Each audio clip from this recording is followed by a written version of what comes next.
क्या आपको भी लगता है कि सबसे ज़्यादा दुख मुझे है? तो बुद्ध की कही हुई ये 3 कहानी आपको ज़रूर जाननी चाहिए। पहला, एक आदमी बहुत दुखी रहता था। वह परमात्मा से रोज शिकायत करता था, हे प्रभु, मैंने आपको क्या बिगाड़ा? इतना दुख तूने मुझे क्यों दिया? सारी दुनिया सुखी दिखाई देती है, एक मुझे छोड़कर। अगर मुझे कभी कोई दुख ही इंसानियों को मिलता है तो वह भी इतना दुखी नहीं होता जितना ज़्यादा मैं दुखी हूँ। आखिर मैंने तेरे साथ ऐसा क्या गलत किया जो तूने मुझे इतना दुख दिया? एक रात उसे सपना देखा। आकाश से परमात्मा बोल रहे, आज तेरे दुखों की बदला हट सकते हैं। तू कहता ना बाकी सब तेरे से ज़्यादा दुखी हैं, तू ही इस संसार में उन सबसे ज़्यादा दुखी है। उसने कहा, हाँ प्रभु, यही बात तो मैं कब से कह रहा हूँ। जिंदगी भर कहने के बाद अब जाकर मेरी बात आप तक पहुँची। परमात्मा ने कहा, चल उठ, एक बड़े भवन की ओर सारा शहर जा रहा। सब लोग अपने अपने कंधों पर गठारियाँ लिए हुए हैं। सबसे कहा गया है कि अपने अपने दुख, अपने अपने सुख गठरी में बांध कर ले आओ। यह भी अपने सुख और दुख जल्दी से बांधकर पहुंच गया। आज बदलने का मौका मिला। उस भवन में पहुंचे उसने देखा, यहाँ तो बहुत सारे लोगों की भीड़ लगी हुई है।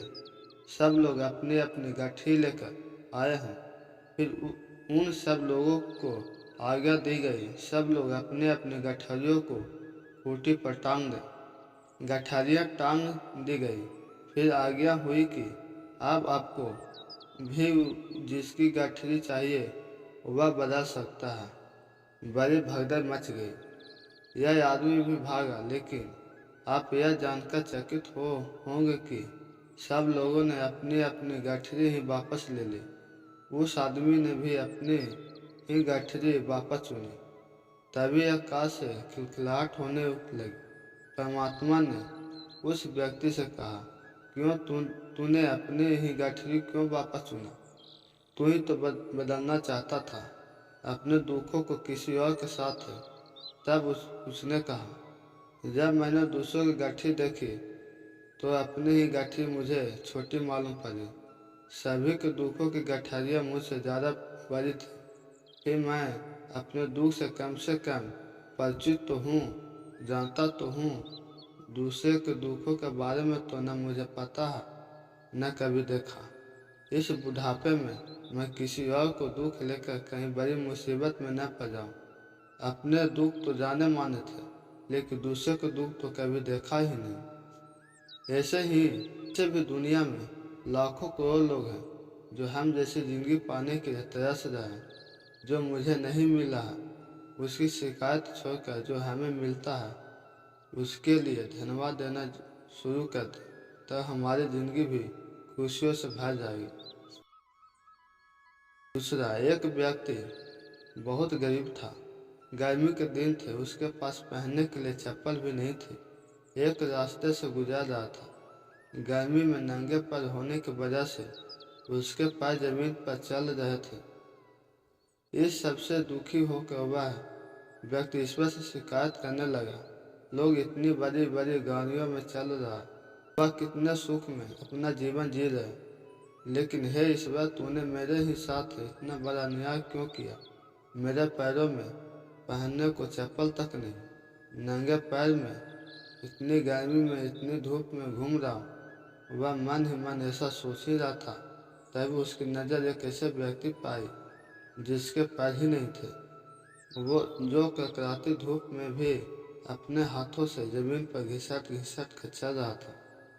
जब उस व्यक्ति की नज़र बिना पैरों वाले व्यक्ति पर गई तो वह मन ही मन परमात्मा को धन्यवाद देने लगा, हे परमात्मा, तेरा लाख लाख शुक्र है कि कम से कम तूने मुझे पैर तो दिए।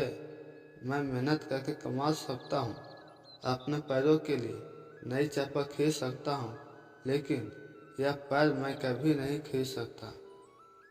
इससे एक बार की बात है, एक व्यक्ति अपने बगीचे में सैर कर रहा था।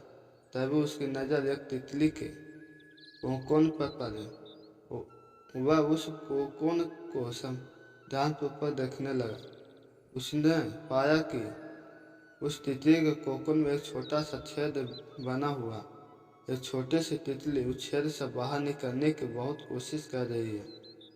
बहुत कोशिश करने के बाद हुई जब वह उससे बाहर नहीं निकल पाई, फिर वह शांत सी हो गई। उस आदमी को लगा कि जैसे उसने हार मान ली हो। यह देखकर उस आदमी से रहा नहीं गया। उसने उस तितली की मदद करने का विचार किया। इसके लिए उसने एक कैंची ली, फिर कैंची से उस कोकून के छेद को बड़ा कर दिया ताकि तितली उस छेद से आसानी से बाहर आ जाए। यही हुआ कि तितली बिना संघर्ष के आसानी से बाहर आ गई, लेकिन उसका शरीर सूजा हुआ था, उसके पंख सूखे हुए थे। उस आदमी को लगा कि वह तितली पंख फैलाकर उड़ने लगी, लेकिन ऐसा कुछ भी नहीं हुआ, बल्कि कुछ समय बाद ही वह तितली मर गई। उस आदमी ने एक बुजुर्ग व्यक्ति को सारी कहानी बताई।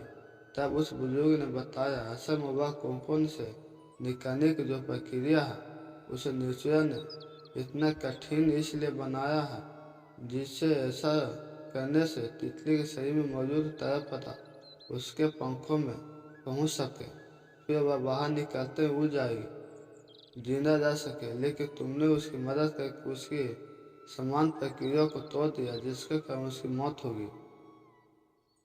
यह कहानी शिक्षा देती है, कभी कभी हमारी जिंदगी में यह संघर्ष ही सब हमें मजबूत बनाते हैं, जिससे हम आगे बढ़ सकें। क्योंकि जो लोग संघर्ष नहीं गुजरते वह अपनी भावनाओं से, अपने विचारों से अपंग रह जाते हैं। वह ज़्यादा देर तक सफल नहीं रह पाते। लेकिन जो इंसान संघर्ष होकर गुजरता है उसे छोटे मोटे दुख या असर ही नहीं करते, उस प्रभाव नहीं डालते।